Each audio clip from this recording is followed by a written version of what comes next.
But first, comma chameleon. That's the focus of tonight's angle. So changing your hairstyle, your fashion sense, even your opinion on big issues, well, that's called being a human being.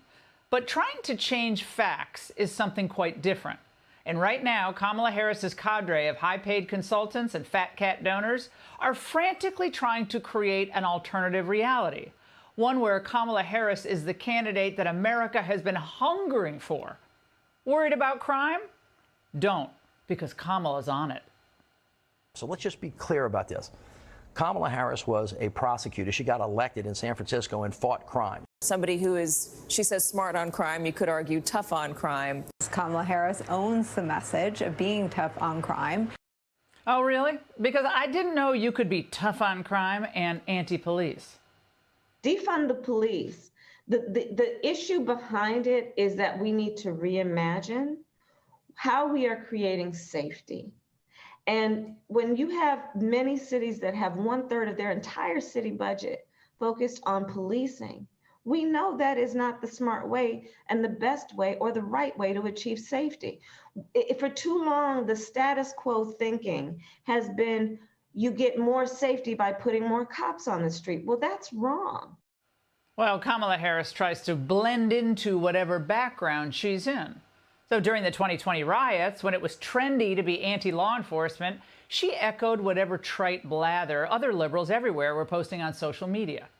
Part of this movement, and it's not just a moment, it's a movement, standing on the shoulders of the movements before. Part of this has to be about changing the system, rehauling the system, upending the system. This whole movement is about rightly saying, we need to take a look at these budgets and figure out whether it reflects the right priorities. Now, it's funny how you don't hear Harris talk about that movement much anymore.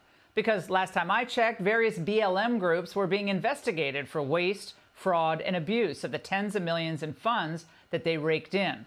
In Atlanta, Kamala might not be aware of this, but one activist was already found guilty of funding his lavish lifestyle with donor money, and it wasn't just one chapter. Following the murder of George Floyd in 2020, supporters donated a staggering $90 million to Black Lives Matter. The nonprofit ended the last fiscal year with a $9 million deficit. But that's okay. Those are just inconvenient facts that Kamala Harris and her liberal ilk prefer not to dwell on. But we're not going to let them sweep them under the rug, because by giving BLM status, by giving them credibility, elected officials like Kamala Harris did enormous harm to law enforcement and also to our own public safety.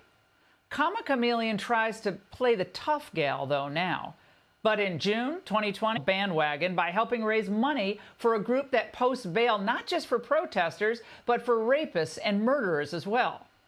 But does this scene look like a peaceful protest?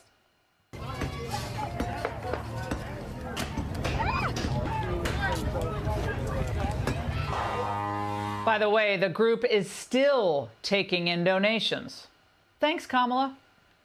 But even with her prosecutor pass, Kamala was hard left on the crime issue long before the Summer of Love. Any policies that put criminals back out on the street faster, she was for them. I've been a leader in the United States Senate on what we need to do to get rid of the cash bail system in America. And why? Because I know the system from the inside. This, for me, is not only about criminal justice, it's about economic justice. Wait, economic justice? Well, that's just liberal jargon for higher taxes. Harris's policies and the anti-police sentiment that she helped fuel has led to dangerous police recruitment shortfalls as well. And in the cities, by the way, where people really need policing the most, including in her hometown of San Francisco. And the shortfall seems to have even reached the ranks of the U.S. Park Police. The head of the Fraternal Order of Police told us at the Ingraham Angle that the reason that so few arrests happened at the anti-Israel protests on Wednesday was because they only had 29 officers assigned to monitor tens of thousands in the nasty mob. So, of course, vandals, they had free rein. When we asked why they didn't arrest more people, we were told, quote, "We physically couldn't. We were getting our asses handed to us." They were defacing government property with pro-Hamas threats in broad daylight. Just, you know, what, a couple hundred yards, 300 yards maybe from the Capitol? Now, why'd they do it so brazenly? Because they knew there would be no consequences. That's why. And by the way, Kamala Harris's late to the game statement that was released long after the anti-American property damage was done, that was just political butt covering, nothing more. Maybe I'll give you a call sometime. Your number still 911? Oh, righty then. Look, every story the media is promoting about Harris right now until election night is untrue. She's not a visionary leader. She's not a brilliant politician. She's not a tough former prosecutor. She's a left-wing hack. And no wonder Bernie Sanders said he's going to do everything he can to help her win, because they agree on pretty much everything. Now, by all means, if you want more crime, vote for Kamala. But I think most Americans think we have too much crime already. And while Karma Chameleon was a hit for the Culture Club in the 80s, my guess is that Comma Chameleon will fall off the charts in 2024. And that's the angle. I want the truth! You can't handle the truth!